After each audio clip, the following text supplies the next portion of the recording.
Hi friends, welcome to our channel. ఈరోజు ఈ వీడియోలో మీకు నేను నా మార్నింగ్ రొటీన్ అనేది షేర్ చేస్తాను. సో మార్నింగ్ రొటీన్ ఒక మంచి హెల్దీ రెసిపీ చేశాను. ఇప్పుడు ఏంటంటే మనకి హెల్దీగా ఉండడం చాలా చాలా ఇంపార్టెంట్ కాబట్టి దానికోసం మ్యాక్సిమం అన్ని రకాలు మనం ట్రై చేయగలను, ఇంట్లో ట్రై చేస్తూ ఉండడం బెటర్ అనమాట. సో మీ అందరు కూడా మంచిగా హెల్దీ ఫుడ్ తీసుకొని చక్కగా హ్యాపీగా ఇంట్లోనే ఉంటూ జాగ్రత్తగా ఉండండి. మేమైతే ఎక్కడికి వెళ్ళట్లేదు. మ్యాక్సిమం మీరు చూస్తున్నారు కదా, ఇటువంటి బ్లాగ్స్లో బయట కూలర్ తీసుకొచ్చుకోవడానికి వెళ్ళినప్పుడు తప్ప మళ్ళీ తర్వాత బయటికి వెళ్ళలేదండి. అండ్ అలాగే మళ్ళీ ఇంకా ఏంటంటే వ్యాక్సిన్ కూడా అడిగితే 45+ వాళ్ళకే అడిగారు. సో ఇప్పుడు ప్రస్తుతం అంత బిలో ఏజ్ వాళ్ళకి వేయట్లేదంట, అందువల్ల అది కూడా ఒకటి ఆగిపోయింది. సో నేను కూడా కుదిరితే వ్యాక్సిన్ వేయించుకుందామని అనుకుంటున్నాను. అండ్ ఈరోజు మార్నింగ్ రొటీన్లో నేను చేసిన బ్రేక్ఫాస్ట్ మీతో షేర్ చేస్తాను. అలాగే నిన్న ఈవినింగ్ పిల్లలు కేక్ అడుగుతున్నారని చెప్పేసి చాక్లెట్ కేక్ చేశాను.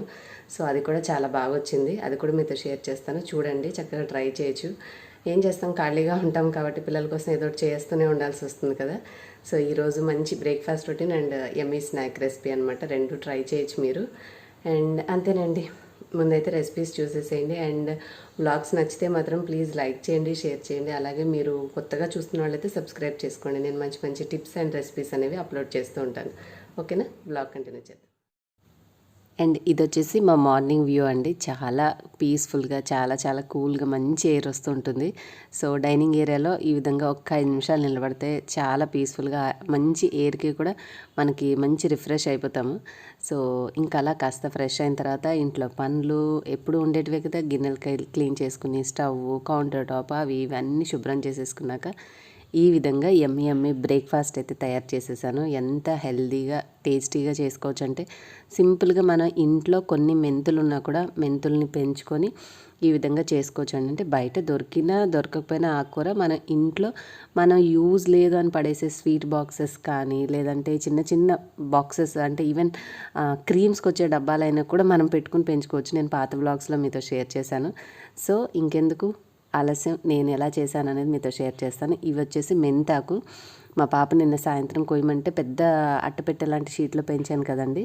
సో దాంట్లో వచ్చినాయి అనమాట. అవి ఈరోజు అంటే సాయంత్రం కట్ చేసేసి ఉంచుకున్నాము. సో పొద్దున్నే అంటే టైం చాలా సమయం పడుతుంది, జాగ్రత్తగా చిన్న చిన్నవి కట్ చేయడం. సో పిల్లలే కదా, వాళ్ళు ఖాళీగా ఉంటారు కాబట్టి వాళ్ళకి ఇచ్చాను. మా అమ్మాయికి చెప్తే ఆ పని చేసింది. అవి శుభ్రంగా కడిగి స్ట్రెయినర్లో కడుక్కుంటే ఇసుక అది ఉన్న ఈజీగా పోతుంది. ఆకులన్నీ కూడా మనకి ఎక్కువ వేస్ట్ అవ్వకుండా ఉంటాయి అన్నమాట, తుంచుకుంటాం కాబట్టి.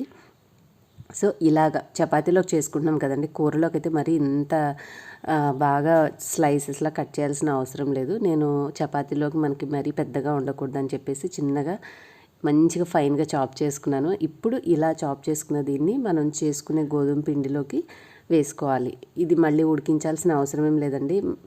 నార్మల్ ఆకే కదా, మనకేం పెద్ద స్మెల్ కూడా అనిపించదు. అండ్ మైక్రోగ్రీన్స్ అనేవి చాలా చాలా పోషక విలువలు ఎక్కువగా ఉంటాయి. ఈ రోజుల్లో అందరూ చాలా రకాల మైక్రోగ్రీన్స్ పెంచుకొని తింటున్నారు కాబట్టి మనకి చాలా అందుబాటులో ఈజీగా మనం హ్యాపీగా పెంచుకొని తక్కువ టైంలో చేసుకోగలిగేది అయితే మంచి పోషకాలు ఉన్నది మెంతాకు. సో దాన్ని మనం ఈ విధంగా చపాతీ పిండిలోకి వేసేసుకుంటే ప్లెయిన్గా చపాతీ పిండి వల్ల మనకి అంటే మిస్ అయ్యే ఫైబర్ కానీ ఏదైనా ఉంది అంటే అది ఈ విధంగా మనం భర్తీ చేసుకోవచ్చు. సో ఇట్లాగా ఆకుకూరలు కూరలు యాడ్ చేసుకున్నప్పుడు ఏంటంటే అది మనకి డైజెషన్ అవ్వడానికి ఎక్కువ సమయం తీసుకుని పొట్ట అప్సెట్ అవ్వడం ఆ ప్రాబ్లమ్స్ అయితే ఉండవు. చక్కగా తేలిగ్గా అరిగిపోతుంది. దాంట్లో ఉన్న మనకి న్యూట్రియంట్ వాల్యూస్, పోషకాలన్నీ కూడా శరీరానికి అందుతాయి. సో ముందు ఎప్పుడైనా సరే, ఇంకా ఇదే కాకుండా పాలకూరతో కూడా చేసుకోవచ్చు. పాలకూర డైరెక్ట్ కాకుండా కొంచెం వేడి నీళ్ళల్లో వేసి తీసి చల్లార్చుకున్న తర్వాత గ్రైండ్ చేసి పేస్ట్ వేసుకుంటూ ఉంటారు. సో అలాంటివైనా సరే వేసుకునేటప్పుడు ఏంటంటే ముందు ఆకుకూర అంతా కూడా కలుపుకోవాలి. మనం ఫస్ట్ ఆకుకూరను కలుపుకున్నప్పుడు ఏంటంటే దాంట్లో ఉన్న వాటర్ మ్యాక్సిమం ఎంత సరిపోవాలో అంత సరిపోతుంది. ఆ తర్వాత చూసుకొని మనము వాటర్ అనేవి కలుపుకుంటూ చపాతీ పిండి అనేది మిక్స్ చేసుకోవాలి. కొంచెం చివరికి వచ్చిన తర్వాత కాస్త ఒక 1 or 2 స్పూన్స్ ఆయిల్ వేసుకోవడం వల్ల, ఈ ఆయిల్ వద్దు డైటింగ్ చేయాలనుకునే వాళ్ళు స్కిప్ చేసుకోవచ్చు. మీరు దీని బదులుగా కొన్ని పాలు కలుపుకున్నా కూడా వాటర్ బదులుగా మీకు చపాతీలు అనేవి సాఫ్ట్గా ఉంటాయి నూనె లేకుండానే. సో ఈ 2 స్పూన్ల ఆయిల్ పెద్ద ఇబ్బంది ఏం లేదనుకునే వాళ్ళు ఆయిల్ వేసుకుంటే చపాతీలు చేసి ఒకవేళ మిగిలినా కూడా ఏవైనా సాయంత్రం వరకు మీకు సాఫ్ట్గా ఉంటాయి. సో ఇలా చేసేసి ఒక 10 నిమిషాలు మనం పక్కన రెస్ట్ ఇస్తే పిండి అనేది చక్కగా నానుతుంది. నానిన తర్వాత మనం చపాతీలు రెగ్యులర్గా ఎలా చేసుకుంటామో మనకు నచ్చినట్టుగా అలాగే చేసేసుకొని చక్కగా నెయ్యితో కానీ నూనెతో కానీ కాల్చుకున్నామంటే ఒక కూర ఏదైనా పెట్టుకొని తింటే చాలా చాలా ఫిల్లింగ్గా బ్రేక్ఫాస్ట్ ఫుల్గా చేస్తే మనకి వంట అయిపోయి మళ్ళీ లంచ్ టైం వరకు కూడా వేరే అవి తినాలి ఇవి తినాలని మైండ్ అటు ఇటు డైవర్ట్ అవ్వదు. చదువుకునే వాళ్ళు చదువుకోవచ్చు, పని చేసుకునే వాళ్ళు పని చేసుకోవచ్చు, ఎటువంటి డిస్ట్రాక్షన్ ఉండదు. లేదు సరిగ్గా తినలేదు అనుకోండి, అంటే కొంచెం తొందరగా అరిగిపోయేలాంటివి తినడం వల్ల ఏమవుతుందంటే ఎంతసేపు ఇంకా ఏమున్నాయి అని వెతుక్కోవాలనిపిస్తుంది అనమాట. సో ఆ సమస్య ఉండదు. సో చపాతీ అయితే ఈరోజు నేను నా స్టీల్ చాపింగ్ బోర్డు మీద చేశాను. చాలామంది అడుగుతున్నారు, ఇది నేను మీషోలో తీసుకున్నానండి. కుదిరితే కోడ్ మీకు స్క్రీన్ మీద ఇవ్వడానికి ట్రై చేస్తాను. మీషో యాప్ లింక్ కూడా డిస్క్రిప్షన్లో ఇస్తాను. యాప్ డౌన్లోడ్ చేసుకుంటేనే మీరు పర్చేజ్ అయితే చేయగలరు. అమెజాన్ లాగైతే కుదరదు. ఇంకా చక్కగా 1 by 1 మనం చపాతీలు చేసేసుకుని నెయ్యితో కానీ నూనెతో కానీ కాల్చుకున్నామంటే చాలా సాఫ్ట్గా టేస్టీగా బాగుంటాయి. ఫస్ట్ థింగ్ హెల్తీగా కూడా ఉంటాయి అన్నమాట. అండ్ ఈ యొక్క ఆయిల్ అప్లై చేసేది కొంచెం వెరైటీగా ఉంది కదా, దీని వెనక ఉన్న భాగం అది విరిగిపోయిందండి. సో నేనేం చేశానంటే దాన్ని పడేయడం ఎందుకు, సిలికాన్ అయితే మంచిగానే ఉంది, కాకపోతే సపోర్ట్గా ఉండే పుల్ల మనం పెట్టేది స్టిక్ మాత్రం విరిగిపోయింది. ఏం చేయాలా అని చెప్పి దాన్ని నేను మామూలుగా కబోర్డ్లో పెట్టి ఉంచుకున్నాను, షెల్ఫ్లో కింద ర్యాక్లో. తర్వాత ఒకరోజు అనిపించింది కరెక్ట్గా సెట్ అయ్యేది, స్పూన్ అయితే సరిపోతుంది కదా అని చెప్పేసి పెడితే కరెక్ట్గా సెట్ అయింది. సో అలా రివర్స్గా స్పూన్ పెట్టేసేసి ఆయిల్ అనేది యూస్ చేసుకుంటున్నాను. కడిగేసి మళ్ళీ నార్మల్గా షెల్ఫ్లో పెట్టేస్తాను. సో చూసారు కదా, సాఫ్ట్గా చక్కగా డెలిషియస్గా మంచిగా యమ్మీ హెల్తీ రోటీస్ అనేవి రెడీ అయిపోయినాయి. ఇది ఏదో అంటారండి, వేరే మేథీ తేప్లానా ఏదో అంటారు సంథింగ్. సో ఆ రెసిపీ అనమాట. దీంతో మా బ్రేక్ఫాస్ట్ అయిపోయింది.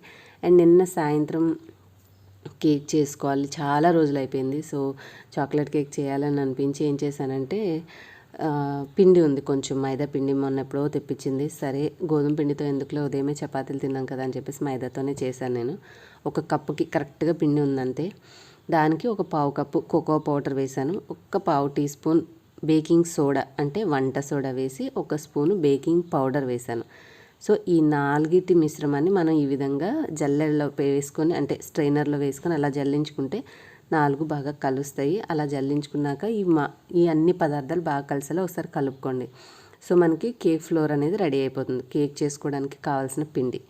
సో ఇట్లా రెడీ చేసుకున్న పిండిని నేను ఒక ప్లేట్లో సపరేట్గా తీసేసి పెట్టుకున్నాను, ఎందుకంటే మళ్ళీ ఇదే గిన్నెలో మనము మిగతా ప్రాసెస్ అంతా చేసుకుంటాం ఇప్పుడు.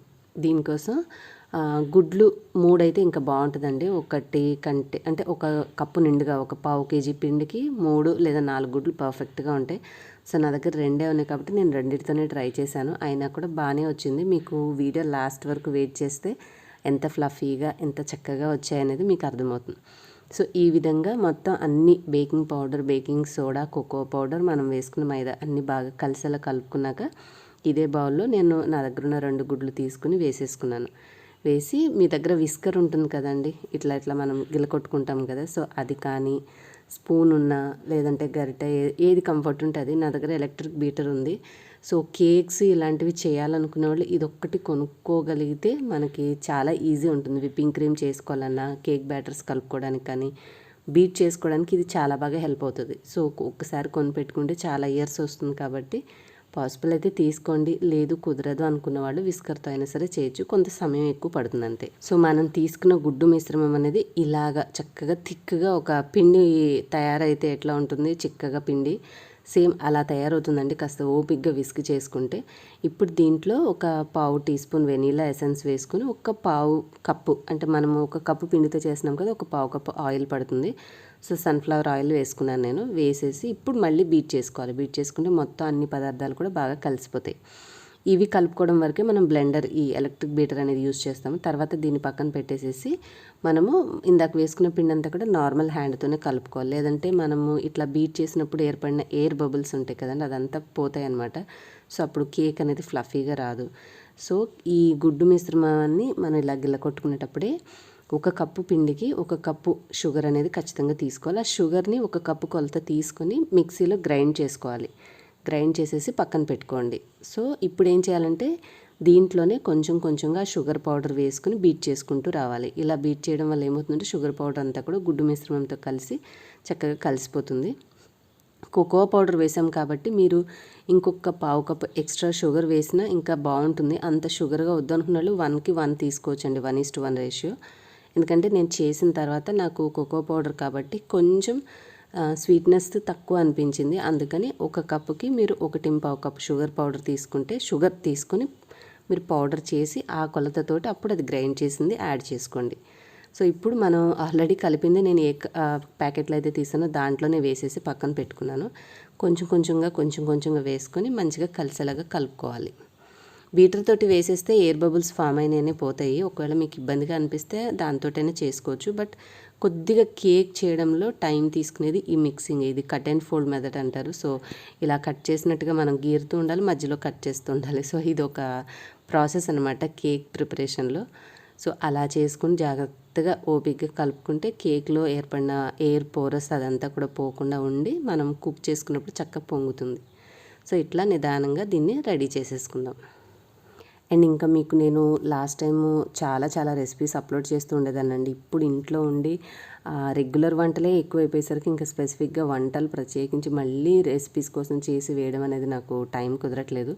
మీరు ఒకసారి మన ఛానల్లో ప్లేలిస్ట్లోకి వెళ్ళి రెసిపీస్ చూడండి. STH రెసిపీస్ అంటే మీకు నేను అప్లోడ్ చేసిన బోల్డ్ అనే రెసిపీలు కనిపిస్తే హ్యాపీగా వాటిలో స్నాక్స్ ఉంటాయి, కేక్స్ ఉంటాయి, రోజువారీ చేసుకునే కూరలు ఉంటాయి, అన్నీ దొరుకుతాయి అనమాట. హ్యాపీగా ట్రై చేసుకోవచ్చు మీరు. ఈ బటర్ పేపర్ అయితే మనము తీసుకుంటే చక్కగా కేక్ అతుక్కోకుండా వస్తుందండి. ఒకవేళ మీ దగ్గర ఇది లేదనుకో ఈ బటర్ పేపర్ కూడా ఎలా చేసుకోవచ్చో మన ఛానల్లో లింక్ ఉంది. సో ఆ వీడియో మీకు నేను లింక్ డిస్క్రిప్షన్లో ఇస్తాను. అంటే ఇది కొనుక్కుంటే బెటరు, ఇది లేదు అంటే ఇంట్లో ఉన్న పేపర్తో ఎలా చేసుకోవాలనేది కూడా నేను చేశాను. ఆ వీడియో లింక్ డిస్క్రిప్షన్లో ఇస్తాను, చూడండి. సో దట్ మీకు అది హెల్ప్ఫుల్ అవుతుంది బటర్ పేపర్ వల్ల. దీనివల్ల బౌల్ కూడా మాడిపోదు, మన కేక్ పాడవ్వదు, చక్కగా నీట్గా వచ్చేసేస్తుంది అనమాట. సో దీంట్లో వేసేసి సర్దేసుకోవాలి. అండ్ ఇది ఓవెన్లో చేసుకుంటే ఇంకా కన్వీనియంట్, కానీ అందరికీ మైక్రోవేవ్ ఓవెన్ ఉండదు కాబట్టి నేను ఓవెన్ ఉన్నా కూడా స్టవ్ మీదే చూపించాను. ఎందుకంటే మళ్ళీ ఓవెన్లో చూపిస్తే మాకు స్టవ్ మీద తెలియలేదు అంటారని చెప్పేసి అవెన్లో పెట్టలేదు. అవెన్ ఉన్న వాళ్ళు ఏం చేయొచ్చు అంటే ముందు ప్రీహీట్ చేసుకోండి. 180 degreesలో ప్రీహీట్ చేసుకున్న తర్వాత ఒక 30 to 35 minutes పెట్టుకుంటే సరిపోతుంది. 30 minutes పెట్టండి. కేక్ కుక్ అవ్వలేదంటే ఇంకొక 5 minutes పెట్టుకుంటే కరెక్ట్గా అయిపోతుంది. సో దాంట్లో ఉండే టెంపరేచర్ని బట్టి మనం తీసుకున్న క్వాంటిటీని బట్టి టైం అనేది డిపెండ్ అవుతుంది. మామూలుగా స్టవ్ మీద చేసుకోవాలనుకున్న వాళ్ళు ఒక వెడల్పాటి గిన్నె తీసుకుని దాంట్లో అడుగున కొంచెం ఇసుక కానీ లేదంటే ఉప్పు కానీ వేసుకోండి. వేసేసి కాసేపు మూత పెట్టి కాస్త వేడెక్కిన తర్వాత హై ఫ్లేమ్లో ఒక 1 నిమిషం పాటు ఉంచిన తర్వాత మూత తీసేసి ఇలాగ కేక్ బ్యాటర్ దాంట్లో పెట్టేసేయండి. గిన్నె పెట్టి మూత పెట్టేసి ఒక 30 నిమిషాల తర్వాత చూసుకోండి. ఒక 20 నిమిషాల తర్వాత మీకు ఈ విధంగా స్టిక్కీగా అతుక్కున్నట్టుగా వస్తే ఇంకా కేక్ సరిగ్గా కుక్ అయినట్టు కాదండి. సో ఆ టైంలో మీరు ఏం చేయొచ్చు అంటే మళ్ళీ మూత పెట్టేసి ఇంకొక 2 నుంచి 5 నిమిషాలు ఫాలో అప్ చేసుకోండి. ఇంత స్పూన్ కాదు, కొంచెం నైఫ్ కానీ టూత్పిక్ కానీ ఇన్సర్ట్ చేసి చూసుకోండి. సో దట్ కేక్ పైన షేప్ అనేది డిస్టర్బ్ కాకుండా ఉంటుంది. సో నేను చూసుకోకుండా గబుక్కున ఫోర్క్ పెట్టేశాను, దానివల్ల అంతా బ్రేక్స్ వచ్చేసింది. సో ఇప్పుడు ఇంకొక 5 నిమిషాలు వెయిట్ చేసాక చూశాను, చాకుతో పెడితే పర్ఫెక్ట్గా వచ్చేసింది. సో చూసారు కదా, ఇంట్లో ఈజీగా మనము ఇలా చేసుకోవచ్చు. అండ్ విప్పింగ్ క్రీమ్ ఎలా చేసుకోవాలి అనేది కూడా మీకు డిస్క్రిప్షన్లో లింక్ ఇస్తాను. అది కూడా మీరు తయారు చేసుకున్నారంటే దీన్ని కట్ చేసుకుని మధ్య భాగంకి చక్కగా అది అప్లై చేసుకుంటే హ్యాపీగా బర్త్డే కేక్ లాగా డెకరేట్ చేసేసుకొని ఇంట్లోనే మీ ఎవ్రీ అకేషన్కి బయట కొనే అవసరం లేకుండా మీరే మీ చేతులతో తయారు చేసుకోగలుగుతారు. సో పర్ఫెక్ట్గా చాలా టేస్టీగా మంచిగా వచ్చింది. టెక్స్చర్ మీకు నేను పైన కొంచెం ఎక్స్ట్రాగా పొంగింది కట్ చేసిన తర్వాత లోపల టెక్స్చర్ అనేది చూపిస్తున్నాను. సూపర్ సాఫ్ట్ అండ్ ఫ్లఫీగా వచ్చిందండి. కాకపోతే ఇందాక చెప్పినట్టు కోకో పౌడర్ వల్ల ఏంటంటే కొంచెం స్వీట్నెస్ తగ్గినట్టు అనిపించింది. మనం పర్వాలేదు అంటే హ్యాపీయే, నో ప్రాబ్లం. ఇంకొంచెం వేసుకుంటే బాగుండిద్ది అనుకున్న వాళ్ళు నేను చెప్పినట్టుగా ఇంకొక పావు కప్పు ఎక్స్ట్రా వేసుకోండి. వెనీలా కేక్ అయితే సరిపోద్ది ఖచ్చితంగా. ఇది చాక్లెట్ కేక్ కాబట్టి ఇంకొంచెం ఎక్స్ట్రా షుగర్ యాడ్ చేసుకుంటే మీ స్వీట్నెస్ అనేది అడ్జస్ట్ అయిపోతుంది. సో మేము చేయడం అయిపోయింది, నైట్ సగం తినేసాము, తెల్లారలాగానే మిగిలినవి మా పిల్లలు తినేశారు. సో మొత్తానికి రాత్రి వండింది ఉదయానికి అయిపోయింది అనమాట. చక్కగా మీరు కూడా ట్రై చేసి మీ ఫ్యామిలీతో ఎంజాయ్ చేయండి. హోప్ మీ అందరికీ ఇవాళ వీడియో నచ్చిందని అనుకుంటున్నాను. సో అది ఫ్రెండ్స్ ఇవాళ వ్లాగ్. హోప్ మీ అందరికీ నచ్చింది అనుకుంటున్నాను. నచ్చితే ప్లీజ్ లైక్ చేయండి, షేర్ చేయండి. మరొక వీడియోలో మళ్ళీ కలుద్దాం. బాయ్.